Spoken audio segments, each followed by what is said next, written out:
¿Qué te pasa entonces cuando te dicen, o qué contestás cuando te dicen que son proxenetas, digamos, que están... Claro, el sindicato es eso, están... lo voy a hacer lo más feo posible, ¿viste? O sea, están regenteando gente, claro, no, Orellano, ¿viste? No, claro, así. Tiene no se me ocurre ahora un personaje, quiero que salga una película, pero la más... Dios, no me sale, ¿viste? Es sobre el final de Taxi Driver, ¿entendés? Entrás y está Orellano y la tenés que vencer, ¿entendés? ¿Qué te pasa con eso, viste? O sea, y hasta incluso lo hiciste tan bien igual ya hasta ahora, pero como decir, ¿de qué crees que están hechos tus derechos, entendés? Si no es de lucha. No sé, yo lo veo y siento que me saca. Creo que vos lo tenés mucho más claro, digamos, separando lo importante de lo real. Lo importante de lo real no, lo falso de lo real. De lo real. ¿No? Sí. Pero me interesa saber eso también, ¿entendés? Cuando te acusan, ¿te es gratis que te acusen de proxenetismo, por ejemplo? No, a ver, creo que la vez que más le di como importancia es cuando estaba como cerrando un contrato de alquiler para ir a vivir con mi hijo y el dueño del inmueble vio que en la tele se decía que yo era proxeneta y habían puesto como un graph, ¿no? Y vino y me citó en un bar, ahí por Barracas, y me dijo, mira, yo no quiero tener problemas con la justicia. Y es como, yo voy a vivir con mi hijo ahí, mi hijo y un perro, ¿viste? En ese momento. Le dije, no tengo... Y como, ¿cómo explicarle a un chabón que tenía que explicarle de cero, ¿me entendés? Todas las discusiones de los feminismos, no sé, hacía 30 grados, era verano, yo estaba con el teléfono estallado, mis cosas desparramadas por todo lado, mi hijo viviendo temporariamente con una de mis hermanas, yo viviendo en la casa de una amiga y era como, devuélveme la plata, listo. Como viste, como esta cosa de resignante de decir, listo, esto es el costo, lo voy a asumir y sí, lo tengo que asumir. Eran, te quiero mandar a la mierda, tirarte el vaso, viste, era como mucha bronca ahí acumulada y después dije, no, bueno, hay costos y yo ya lo asumí, así que le dije, devolveme el dinero que te dejé reservado y era, bueno, llegar a mi casa, mandarle un mensaje a una amiga, preguntarle si podía quedarme una semana más en su casa, avisarle a mi hermana, pedirle a una amiga diseñadora gráfica si me podía hacer un flyer, subirlo a las redes sociales, contar también un poco la situación, ¿no?, de los costos. Y bueno, y después sé que, después de hecho me salió un lugar mejor para alquilarme, ¿no?, en el barrio donde yo vivo actualmente, que es Constitución, ahí a plena zona de trabajo sexual. Era un poco lo que yo también buscaba, estar cerca de las compañeras del secundario de mi hijo también, que está ahí en esa zona. Y dije, bueno, capaz que eso no fue porque no tuvo que ser. O sea, iba a lidiar con un chabón de mierda. O sea, que no, que vio un graf y se asustó de que... ¿Cuál fue el graf ese? ¿Qué fue? Esa que las acusan... No sé si las... ¿Cuál es la acusación? Las acusan de saber los lugares de redes de trata. Claro, donde hay trata... Sí, eso tiene que ver con una entrevista que nosotras hicimos. Yo participé de esa entrevista con una de las fundadoras de AMAR. Sí. En el programa de Babi Checopar, El Ángel de la Medianoche, que se emitía por C5N. De hecho, está subido al YouTube. ¿Está ahí? Sí, está. Y la hicimos en un contexto de mucha criminalización para las trabajadoras sexuales. De hecho, en un contexto muy difícil, en donde no era fácil que se escuchasen en los medios de comunicación las voces nuestras. Claro. Había como toda una bajada de línea, de que la línea era abolicionista, punitivista, bueno, pleno auge de las campañas antitrata, donde prohibir cabaret era celebrado por todo el mundo, no sé, por toda la sociedad, donde no había discusión posible, digamos, se presentaba el proyecto y por unanimidad todas las fuerzas políticas apoyaban y era muy difícil para nosotras poder incidir frente a eso y decir, che, mira, las consecuencias van a ser esta, digamos, vas a prohibir el cabaret y qué va a pasar con las compañeras, cosa que después, digamos, pudimos comenzar a poner en la agenda política, ¿no?, las consecuencias de las políticas antitrata. Y con lucha, con militancia, con mucha paciencia, pudimos lograr que muchos otros actores políticos también comiencen a ver la criminalización de las trabajadoras sexuales, ¿no? El CONICET, por ejemplo, ¿no? La ciencia dijo que las políticas antitrata terminaron efectivamente criminalizando aún más a las trabajadoras sexuales, entonces era como, bueno, listo, ya no somos nosotras las únicas, también nos está diciendo el CONICET. Amnistía Internacional también con un informe dando cuenta de que en Argentina se estaba criminalizando a las trabajadoras sexuales y adoptando una postura a nivel internacional a favor del reconocimiento del trabajo sexual y de la despenalización. Entonces ya no éramos las únicas, la Comisión Interamericana de Derechos Humanos, como que fuimos ahí tejiendo alianzas y fuimos viendo, ¿no? Como que tardaban en llegar esos frutos de la lucha, pero al fin llegaban, ¿no? Claro. Y nosotras habíamos aceptado, me acuerdo muy bien, que discutimos, siempre discutimos y debatimos mucho qué lugares tenemos que ocupar las trabajadoras sexuales y siempre llegamos a la conclusión que todos los lugares habidos y por haber lo tenemos que ocupar porque si no después viene y te lo ocupa la otra. Entonces tenemos que plantar la bandera. Y teníamos que plantar la bandera porque El Ángel de la Medianoche era un programa que veían muchas personas y que tenían la posibilidad de escuchar a 2 trabajadoras sexuales contar esa criminalización que estaba sucediendo.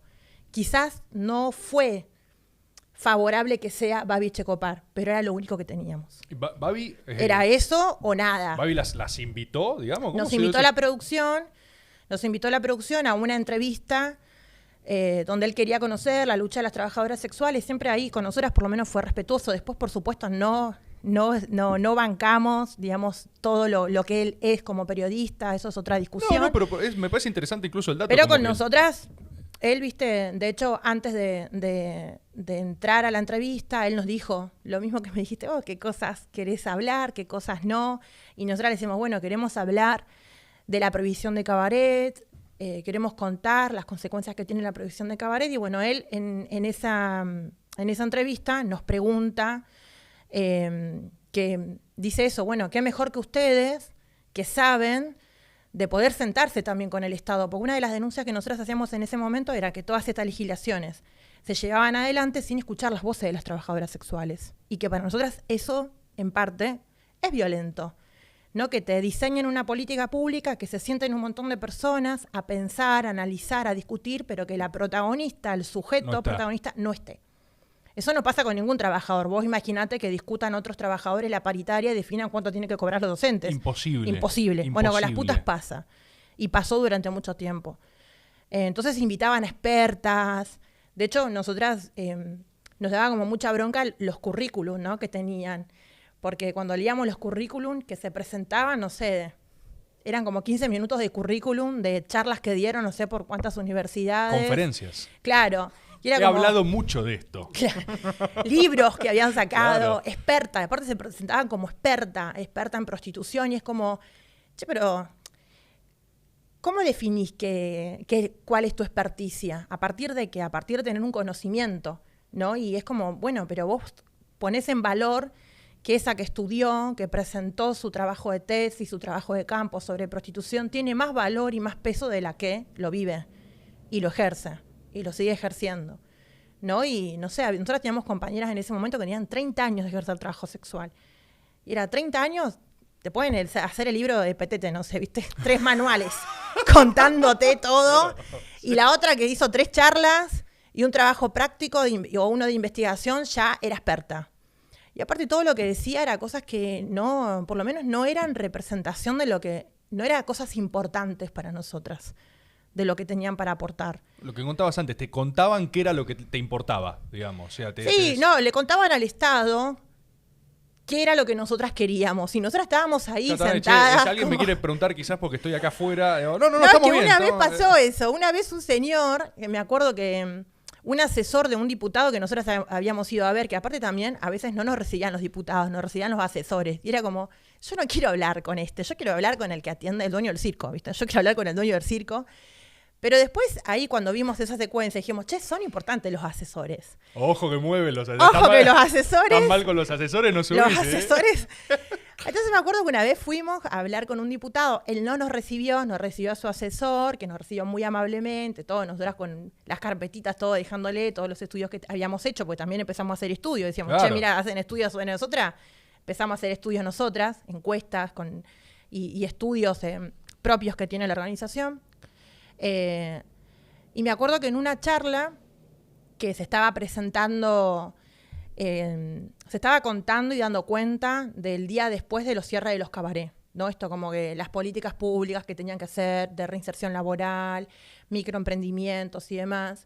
Entonces había una psicóloga hablando, un fiscal, una funcionaria de una oficina estatal, creo que era una oficina de la mujer, y después terminaron de hablar y el público empezó a preguntar. Y me acuerdo que el primero que preguntó fue el asesor. Nosotros estábamos atrás de todo, para que no nos vean, ¿viste? Un poco última fila.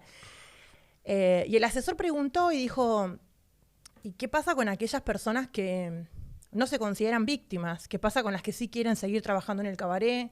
¿Qué alternativas pensaron para esas personas? Porque hace poco yo recibí a las mujeres de la asociación, a Mar, que vinieron muy preocupadas, nos trajeron un estudio. Entonces es como, ellas se incomodaron un poco, el fiscal también. Le faltaba decir, están ahí, porque si no las vieron, están allá al fondo. No, y después levantamos las manos y dijimos, acá estamos nosotras. Existimos. Y después fue muy gracioso, ahora nos acordamos y nosotras nos reímos con las compañías, en ese momento no, pero ahora nos acordamos. Todo el mundo se dio vuelta. Era claro, escena de película total, frac para atrás. Era como, queremos ver cómo es una prostituta. Y todas levantamos la mano y dijimos, acá estamos las trabajadoras sexuales, todo el mundo se dio vuelta.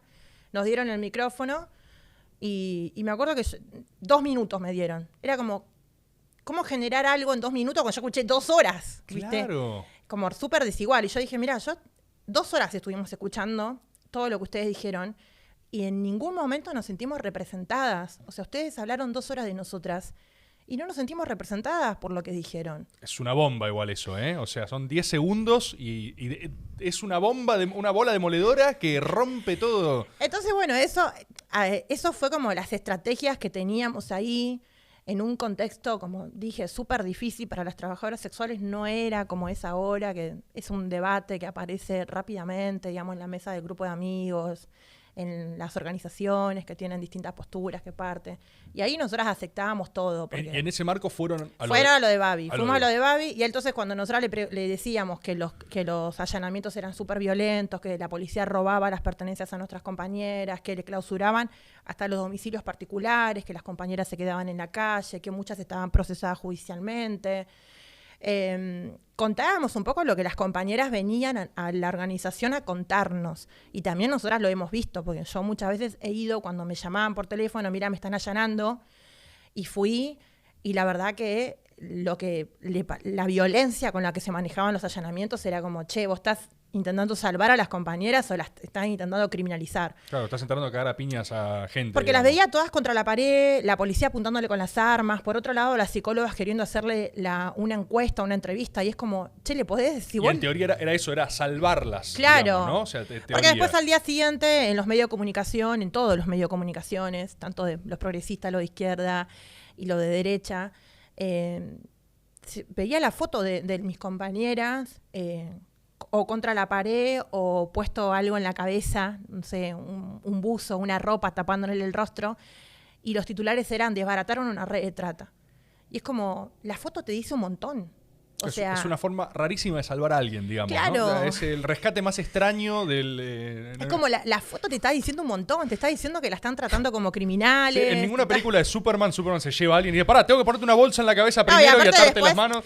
Después también había, después en las campañas, esto lo hemos hablado con Mariano Recalde, lo hemos hablado, porque él en las campañas salían también como a despegar los papelitos, a decir, bueno, estamos luchando contra la trata. Bueno, con Mariano Recalde lo hemos hablado, pero después... ¿Qué te dijo Recalde? No, que él no sabía. Dijo, no, mis compañeras después me dijeron que ustedes también publican. No es que nosotras también, nosotras publicamos. Si querés te contamos toda la historia de los... Pero bueno, era lo que garpaba. Claro. ¿Viste? Las campañas electorales se forman a través de lo que garpa. No sabía.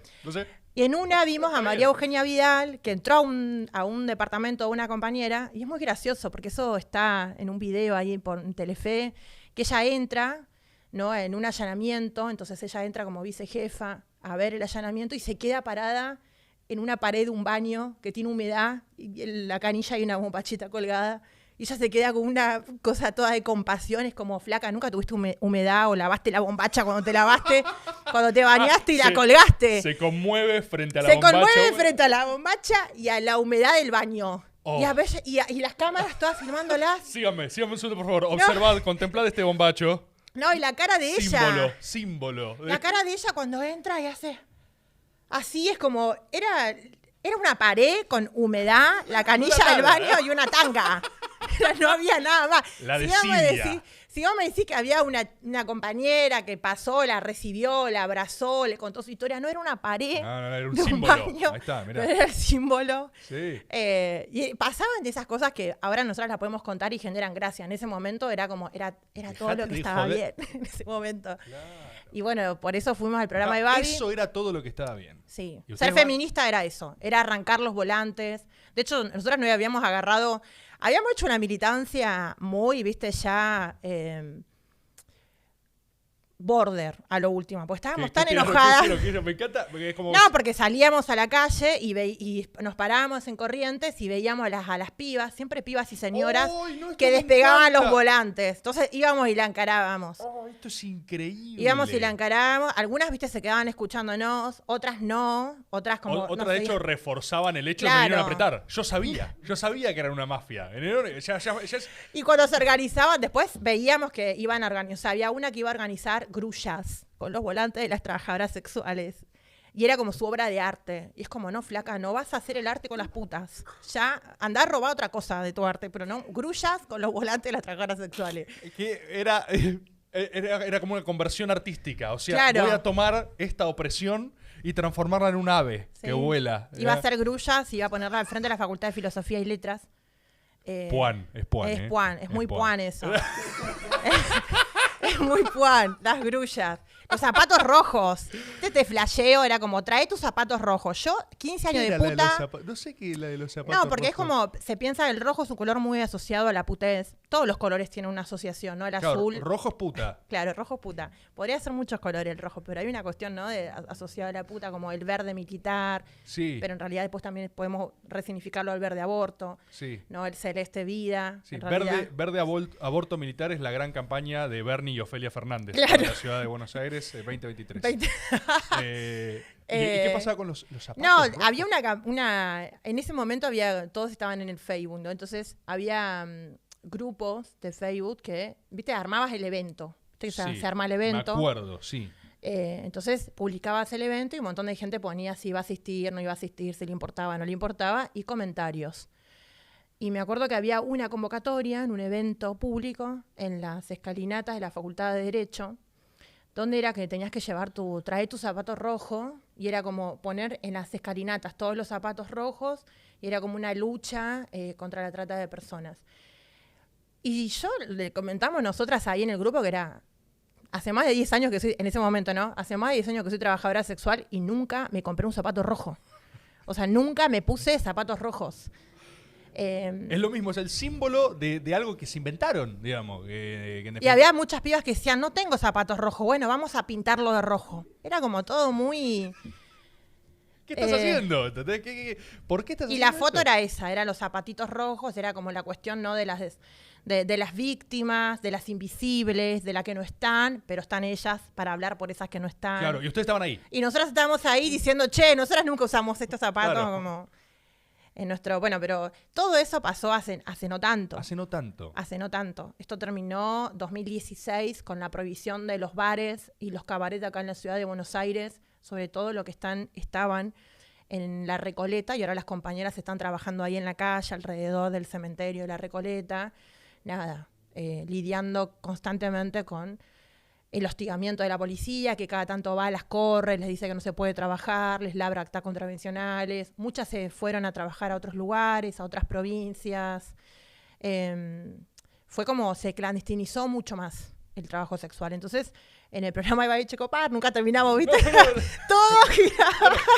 Claro, es verdad. Estábamos hablando de eso. Estábamos con Pero eso. bueno, un poco es como para contextualizar qué año Sí, fue. El mundo que estaba El sucediendo. mundo. Entonces, él nos decía, cuando nosotros le contábamos todas estas cosas que le estábamos contando a vos, él nos decía, bueno, pero entonces ustedes deberían estar sentadas ahí con el Estado, porque ¿quién mejor que ustedes que puedan aportar y saben dónde hay trata de personas? Entonces, la compañera mía, fundadora, agarra y dijo, sí, pero nosotras también queremos protección, porque no es fácil ir y sentarte y decir che, yo sé dónde hay trata de personas. Tenemos una compañera muerta, que es la dirigente de AMAR, Rosario Sandra Cabrera, que en el año 2004 denunció públicamente, hizo una conferencia de prensa y denunció públicamente toda la organización que había con las whiskerías en la zona de la terminal de Rosario, el jefe de moralidad que iba a cobrar coimas todos los jueves, el por qué a ellas las llevaban detenidas, porque eran competencia desleal. Si el cabaret pagaba, el cabaret le pedía al jefe de moralidad que limpie la zona. Y limpiar la zona era llevarlas presas y aplicarle el código contravencional a las trabajadoras sexuales autónomas callejeras, que no tienen patronal. Entonces, ellas se empezaron a organizar a partir de eso y denunciaron públicamente toda la trama de complicidad que había, y un 27 de enero terminó asesinada en la esquina donde trabajaba con un tiro en la cabeza. Entonces, claramente, esa compañera pasó esa historia, que es la fundadora de AMAR, Elena. Le mataron a una compañera. Entonces, imagínate que te digan en televisión, pero ustedes pueden decir, y la verdad que ella tiene razón en lo que dijo, no, que nos den algo, que nos den una protección, porque no es fácil ir y decir... Claro, nos van a boletear, digamos, son problemas muy pero concretos. Exactamente. O sea, claro. Entonces, a partir de eso, con ese pedacito cortito, no toda la entrevista duró 1 hora. Ese pedacito cortito lo sacaron. No, pero es claro, es un recorte. Es un recorte y dicen, sabe dónde están las víctimas de trata y no la quieren decir. No, la compañera lo que dijo es, necesitamos protección, porque ya pasó en el sindicato, hay una historia. La historia no piensa cuando yo llegué en el 2010, no, yo llegué en el 2010 y había una compañera asesinada. Y siempre discutimos con las compañeras, nosotras no queremos ninguna más mártir. Nosotras queremos compañeras que se puedan jubilar. Ya no queremos que contar muertas. Nosotras queremos contar compañeras que tengan derechos laborales. Y ese es el cambio de paradigma entre un feminismo que le gusta contar muertas y un feminismo popular que quiere ampliar derechos y quiere vivir una vida lo más digna posible, ¿no? Y nosotras nos paramos, obviamente, de este lado de este feminismo. Y a partir de eso empezó a rodar y decía, vos sabés, a mí cada tanto me llega uno que me dice, vos sabés dónde están las víctimas de trata. Yo la verdad que te puedo decir todas las comisarías donde cobran coimas a las policías, la policía le cobra coimas a las compañeras. Y eso no les interesa, ¿no? Entonces están todo el tiempo jugando con eso y es como, ya no le doy importancia ni relevancia, porque anda a explicarle todo esto. No todo lo que te expliqué a vos, en qué contexto fue, por qué aceptamos con Babi Checopar, porque también hay muchas que dicen, no, ¿por qué fueron con Babi? No, solo en el método se puede. Metí solo acá. La verdad que a mí me parece solo que acá. es solo en el método. No, pero... y aparte como la militancia que nosotras hacemos es un feminismo que incomoda. O sea, si vamos a ir a hablar con las que ya estamos de acuerdo, con las que estás convencida, y la verdad que es ir a hablar para reforzar una idea. Y a mí me interesa más ir a hablar con el que no está convencido, con el que tiene ideas y que aún no define su postura. Como ir a agarrarlo antes de que lo agarren otras y decirle, che, mira, esto no es un River Boca. Vos no tenés que definirte de un lado ni del otro. Vos tenés que bancar derechos laborales para las que quieran seguir ejerciendo un trabajo sexual y alternativas laborales para las que quieran otra opción al trabajo sexual. No te comas el verso que a nosotras nos comimos, porque cuando llegamos al movimiento feminista ya estaba esa discusión. Y esa discusión se dio sin las putas.